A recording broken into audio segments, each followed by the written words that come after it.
నమస్తే అండి అందరికీ. ఎలా ఉన్నారండి? అందరూ బాగున్నారా? నేనైతే చాలా బాగున్నాను. మీరందరూ ఎలా ఉన్నారు? కింద నాకు కామెంట్ సెక్షన్‌లో రాయండి. ఆహ్, ఎ నా ఈ చిన్న ప్రపంచంలోకి మీ అందరికీ ఆహ్వానం వెల్కమ్ టు వరల్డ్ ఆఫ్ వాణి. నేనైతే చాలా బాగున్నానండి. సారీ అండి ఏమనుకోవద్దు. నేను వీడియోస్ పెట్టలేకపోయాను. నాకు కొంచెం హెల్త్ బాలేదు. దట్ థ్రోట్ ఇన్ఫెక్షన్ వచ్చి థ్రోట్ పని చేయలేదనమాట. దానివల్ల నేను వీడియోస్ పెట్టలేకపోయాను. అయితే ఈరోజు మనం ఒక టాపిక్ గురించి చెప్పుకుందామండి. నేను మోటివేషన్స్ చేస్తా ఉంటాను కదా! దానిలో భాగంగా ఒక టాపిక్ చెప్తాను మీకు ఈరోజు. నెక్స్ట్ వీడియో నుంచి మీకు కంటిన్యూగా మనీ వీడియోస్ వచ్చేస్తా ఉంటాయి. ఈరోజు టాపిక్ ఏంటంటే మీరు థంబ్‌నెయిల్ చూసారు కదా! బంధం. బంధానికి, అబద్ధానికి ఉన్న విలువ. నటించడమా? నమ్మడమా? చూసారు కదండీ థంబ్‌నెయిల్. దాని గురించి ఇప్పుడు మీతో నేను బంధానికి ఉన్న విలువ అనేది నమ్మాలా? నటించాలా? ఇది చాలా డిఫికల్ట్ కదండీ! టిపికల్ మోటివేషన్స్ చేస్తా ఉంటాను కదా! దానిలో భాగంగా ఒక టాపిక్ చెప్తాను మీకు ఈరోజు. నెక్స్ట్ వీడియో నుంచి మీకు కంటిన్యూగా మనీ వీడియోస్ వచ్చేస్తా ఉంటాయి. ఈరోజు టాపిక్ ఏంటంటే మీరు థంబ్‌నెయిల్ చూసారు కదా! బంధం అనేది నమ్మాలా? నటించాలా?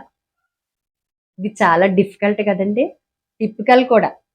అయితే ఇందులో మనం ఏమనుకుంటున్నామంటే నాకు రీసెంట్‌గా ఒక అమ్మాయి నేను మోటివేషన్స్ చేస్తా ఉంటాను. ఒక అమ్మాయి కౌన్సిలింగ్ కోసం వచ్చిందనమాట. ఆ అమ్మాయి పేరు లత. అయితే ఆ అమ్మాయి నా దగ్గరికి ఈ ప్రాబ్లమ్ తీసుకొచ్చింది. నేను ఆ అమ్మాయికి ఏం ఆన్సర్ చేసి పంపించాననేది కూడా నేను చెప్తాను. జస్ట్ లత, గీత, సీత వీళ్ళు ముగ్గురు ఫ్రెండ్స్ అండి. సీత, గీత చిన్నప్పటి నుంచి ఫ్రెండ్స్. లత అనే అమ్మాయి మధ్యలో యాడ్ అయింది. అంటే గీతకి లత తెలుసు, సీత తెలుసు. సీతకి లత తెలియదు, గీత తెలుసు. మీకు అర్థమైందండి? కొంచెం కన్‌ఫ్యూజ్డ్‌గా ఉంటది. ఒకటి 2 సార్లు వీడియో వింటే మీకు అర్థమవుతుంది. అయితే వీళ్ళిద్దరూ తెలిసి ఉన్నప్పుడు సీత, గీత ఫ్రెండ్స్ అయినప్పుడు గీతకి లత కూడా ఫ్రెండ్ అయిందన్నమాట. వీళ్ళు ముగ్గురు సాఫ్ట్‌వేర్‌లో వర్క్ చేస్తున్నారు. జాబ్ చేసుకుంటున్నారు. జాబ్ చేసుకుంటే ఒకళ్ళనొకళ్ళు ఎంత ఫ్రెండ్‌షిప్ అంటే మామూలు ఫ్రెండ్‌షిప్ కాదనమాట. వీళ్ళు ముగ్గురు మామూలు ఫ్రెండ్స్ కాదండి. చాలా బెస్ట్ ఫ్రెండ్స్ అనమాట. ఒకళ్ళకొకళ్ళు ప్రాణం ఇచ్చుకునేంత బెస్ట్ ఫ్రెండ్స్. అంటే ఒక రకమైన లవ్‌తో కూడిన ఫ్రెండ్‌షిప్ అనమాట. ప్రేమ అనేసరికి భార్యాభర్తల మధ్యనో, ఈ వేరే లవర్స్ మధ్యనో అనుకోకండి. ఫ్రెండ్‌షిప్‌లో కూడా లవ్ ఉంటుందండి. అయితే ఇక్కడ ఏం జరిగిందంటే, ఈ లత అనే అమ్మాయి ఒక ప్రాబ్లమ్ తీసుకొచ్చింది నా ముందుకి. ఏంటంటే, సీత, గీత ఇద్దరు చిన్నప్పటి నుంచి ఫ్రెండ్స్. ఈళ్ళిద్దరూ సాఫ్ట్‌వేర్ చదువుకునే టైంలో, ఈ ఇంజినీరింగ్ చదువుకునే టైంలో ఈ లత యాడ్ అయింది వాళ్ళకి. అప్పటి నుంచి లత ఫ్రెండ్ అయిందనమాట. అయితే ఇప్పుడు గీత, గీత, లత ఇద్దరు చూడండి సీత వేరు, లత వేరు.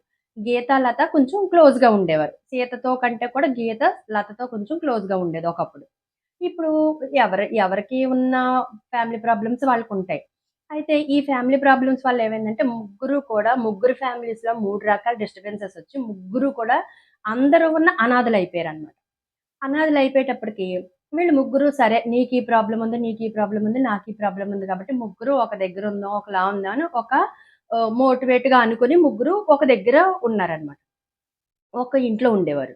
ఒక ఇంట్లో ఉన్న తర్వాత కొన్ని రోజులకి లతకి సీతకి, గీతకి ఒక వేరే చోట జాబొచ్చింది. ఈ లతకనేది కొంచెం దూరంగా జాబొచ్చింది. లత వెళ్ళిపోయింది వీళ్ళ నుంచి. వెళ్ళిపోయినా కూడా ఫ్రెండ్‌షిప్ కంటిన్యూగానే జరుగుతోంది. ఇది ఎన్ని సంవత్సరాల నుంచి జరుగుతోంది? ఒక 10, 15 ఇయర్స్ నుంచి జరుగుతోంది. జరుగుతూ ఉన్నప్పుడు లత గీతకి సీత కంటే ముందు ఇద్దరికీ తెలుసు. సీతకి లతని సీతకి పరిచయం చేసిందనమాట. అలాగా ముగ్గురు ఫ్రెండ్స్ అయ్యారు. ఈ ఫ్రెండ్‌షిప్‌లో ఏమైందంటే ఒక్కొక్కళ్ళకి ఒక్కొక్క రకమైన ఎమోషన్స్ ఉంటాయి, బాధలుంటాయి, ఒక రకాలైన ఫైనాన్షియల్ ప్రాబ్లమ్స్ ఉంటాయి, అన్నీ ఉంటాయి. అలాగే వీళ్ళు ముగ్గురు కూడా ఏదైనా ప్రతి విషయం షేర్ చేసుకునేవారు.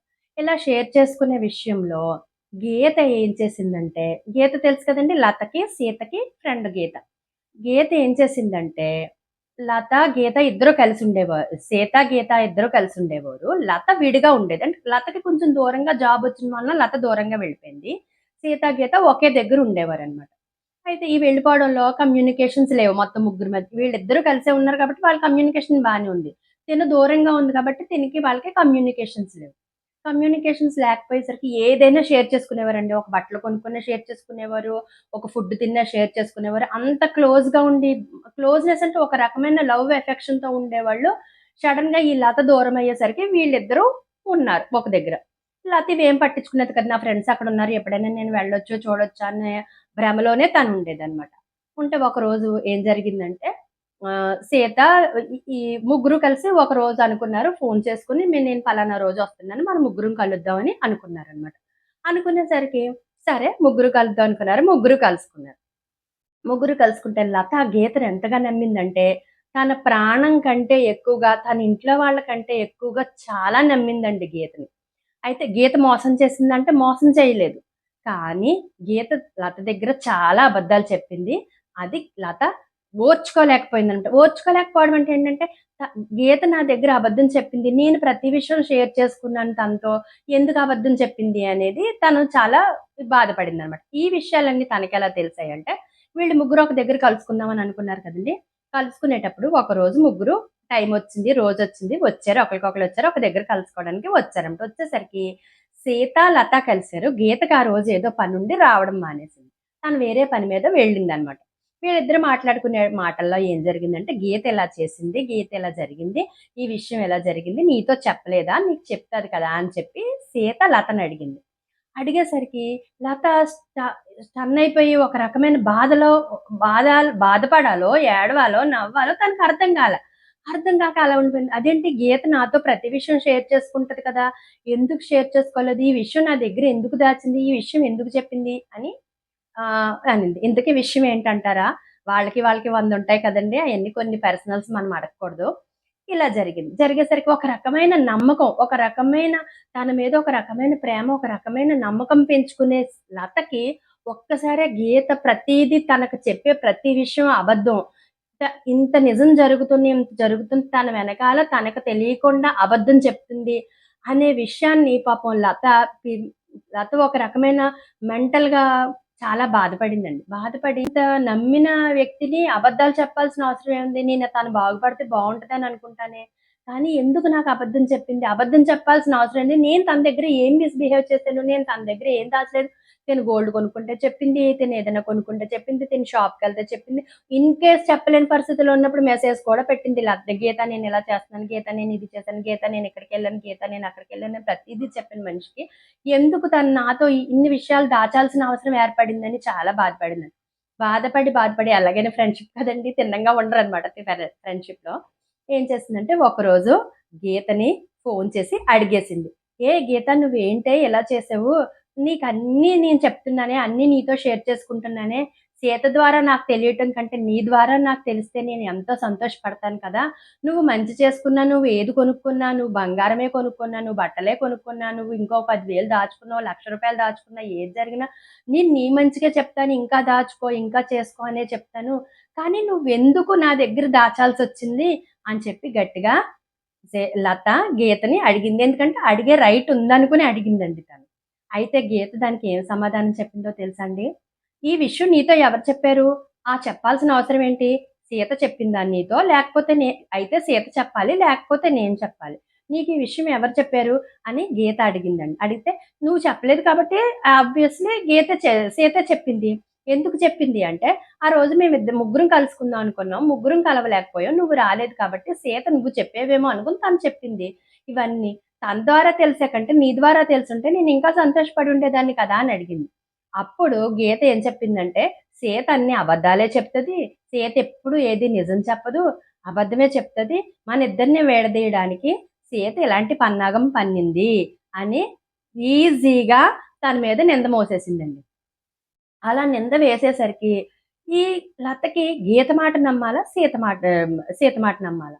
ఇద్దరిలో ఎవరి మాట నమ్మాలి? ఏం చెయ్యాలి? ఇప్పుడు ఈ ఈ విషయంలో నేను గట్టిగా గొడవ పడాలా అంటే, గీత చెప్పింది సరే పద సీత దగ్గరికెళ్లి ఇద్దరం కలిసి ఎళ్లి అడుగుదాం అంటే, ఇప్పుడు తిను ఆళ్ళిద్దరి మధ్యలోకెళ్ళిందనుకోండి, వాళ్ళిద్దరూ ఎప్పటినుంచో ఫ్రెండ్స్. ఆ ఫ్రెండ్‌షిప్ తిను పోగొట్టినట్టే కదా! నిజమే సీత చెప్పిందంతా నిజమే. అది ఈ లతకి తెలుసు తను నిజమే చెప్తదన్న విషయం లతకి తెలుసు. ఈ ఫ్రెండ్‌షిప్ అంతా పోగొట్టినట్టే కదండీ! ఛీ! ఎందుకు ఇలాంటి విషయాలని చెప్పి ఏదో చెప్పి మేనేజ్ చేసి ఇంక వద్దులే అని చెప్పి వదిలేసింది. కానీ గీత అబద్ధమే చెప్తుంది. గీత ఖచ్చితంగా అబద్ధమే చెప్తుంది. తన మాటల్లో, వాయిస్‌లో రేజ్ అవుతుంది. నిజంగా నిజం చెప్పేవాళ్ళు ఏం చేస్తారంటేనండి, వాయిస్ రేజ్ చేయరండి. ఖచ్చితంగా ఒక అబద్ధాన్ని నిజం చేయడానికి గీత చాలా ప్రయత్నం చేసిందిక్కడ. తను చెప్పే మాటల్లో నాకర్థమైన విషయం అయితే అది.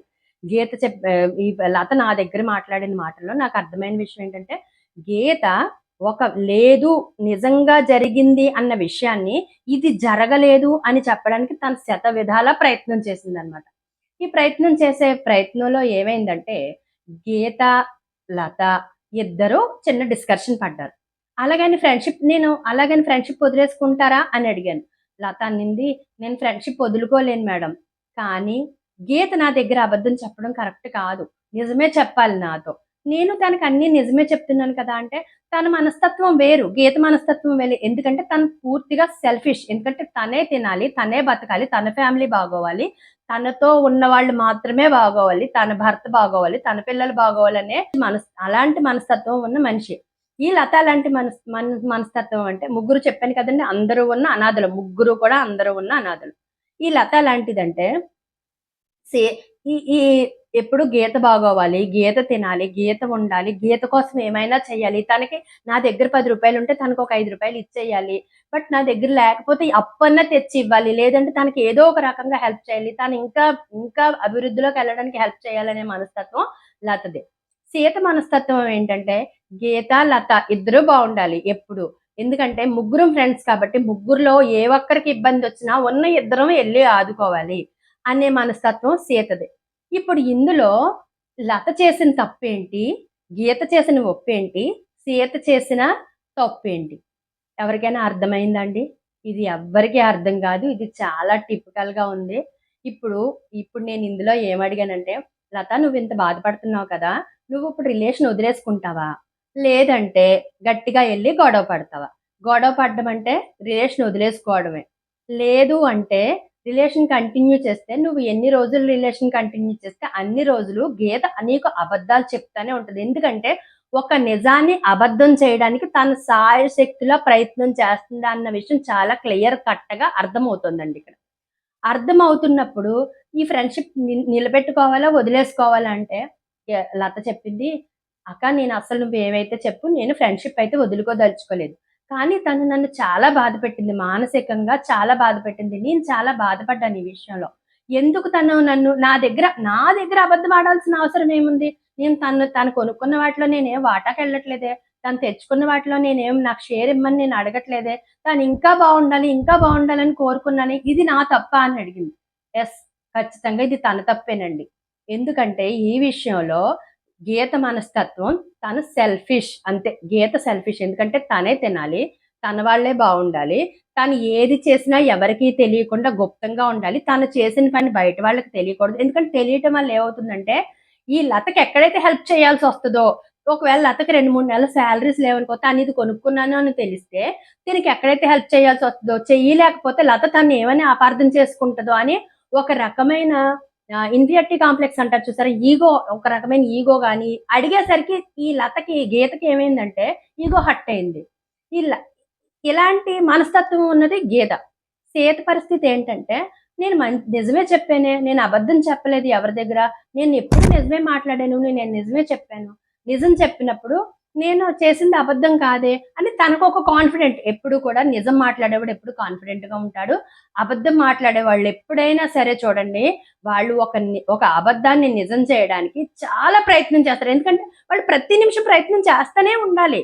ఎందుకంటే అది తెలిసిపోయిందేమో, ఈ అబద్ధం తనకు తెలిసిపోయిందేమో, నేను అబద్ధం చెప్పాను. ఎప్పటికైనా నిజం తెలిసిపోద్దేమో అని ఒక రకమైన టెన్షన్‌తో ఉండాలి వాళ్ళు.